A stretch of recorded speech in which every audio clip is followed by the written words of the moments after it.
اعوذ باللہ من الشیطان الرجیم بسم اللہ الرحمن الرحیم الحمدللہ رب العالمین الصلاۃ والسلام علی رسول اللہ صلی اللہ علیہ وسلم رب اشرح لی صدری ویسر لی امری واحلل عقدۃ من لسانی یفقہوا قولی۔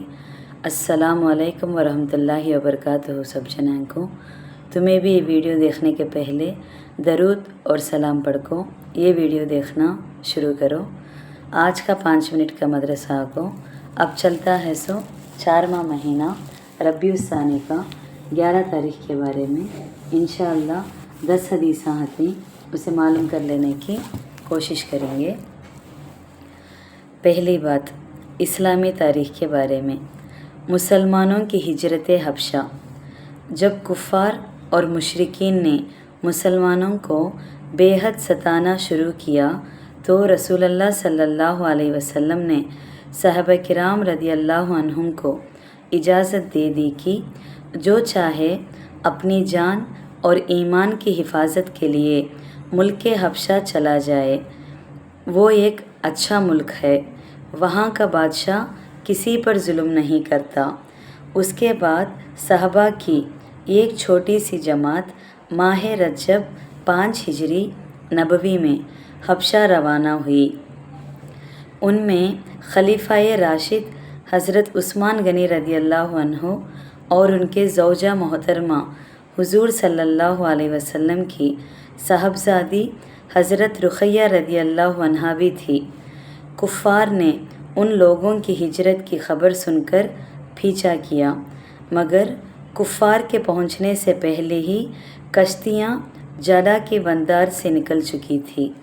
حبشہ پہنچ کر مسلمان امن اور سکون سے زندگی گزار رہے تھے۔ ان کے بعد اور لوگوں نے بھی ہجرت کی جن کی تعداد 100 سے زیادہ تھی، اور ان میں حضور صلی اللہ علیہ وسلم کے چچا زاد بھائی حضرت جعفر طیار رضی اللہ عنہ بھی تھے۔ ان حضرت نے جو ہجرت کی تھی وہ صرف اپنے جسم و جان کی حفاظت کے لیے ہی نہیں بلکہ اصلاً اپنے دین اور ایمان بچانے اور امتحان کے ساتھ اللہ کی عبادت کرنے کے لیے ہجرت کی تھی۔ دوواں قصہ اللہ کی قدرت کے بارے میں۔ آتش فشان کا تو لاوا والکینو کے بارے میں۔ آتش فشان وہ آگ ہے جو زمین کے اندر کی دھاتوں کو پگھلا کر باہر نکلتی ہے۔ جب وہ باہر نکلتی ہے تو بے پناہ جانی مال نقصان ہو جاتا ہے۔ یہی نہیں بلکہ زمین کو چکنا اور چٹیال میدان بنا دیتی ہے۔ دنیا کے ترقی یافتہ لوگ آج تک اس کی روک تھام کے لیے نہ کوئی مشین تیار کر سکے، نہ کوئی انتظام کر سکے، اور نہ کوئی خاص معلومات حاصل کر سکے کہ کب نکلے گا، کتنا نکلے گا، کہاں سے نکلے گا اور کب تک نکلتا رہے گا۔ یہ کون ہے جو زمین سے آگ کو گولا نکالتا ہے؟ یقیناً وہ اللہ ہی کی ذات ہے۔ 3واں قصہ ایک فرض کے بارے میں۔ بیوی بچوں کا نفقہ واجب ہے۔ حضرت عائشہ رضی اللہ عنہا فرماتی ہیں، ابو سفیان کی بیوی ہند بنت عتبہ رسول اللہ صلی اللہ علیہ وسلم کے پاس آ کر کہنے لگی، اے اللہ کے رسول، ابو سفیان ایک بخیل انسان ہے، وہ میری اور میرے بچوں کی ضرورت کے مطابق نفقہ نہیں دیتا، مگر یہ کہ میں اس کے علم کے بغیر اس کے مال میں سے لے لوں تو کیا مجھ پر کوئی گناہ ہے؟ اس بارے میں رسول اللہ صلی اللہ علیہ وسلم نے فرمایا، تم اس کے مال میں سے دستور کے مطابق اتنا ہی لے سکتی ہو جتنا تمہاری اور تمہارے لڑکوں کی ضرورت کے لیے کافی ہو۔ صحیح مسلم حدیث 4574 کے ریفرنس میں سے کیا خلاصہ کرتی ہیں گے تو اس میں بیوی بچوں کا نفقہ کا تو خرچہ شوہر کے ذمے واجب ہے۔ 4واں قصہ ایک سنت کے بارے میں۔ عطر لگانا۔ حضرت محمد بن علی علیہ رحمۃ اللہ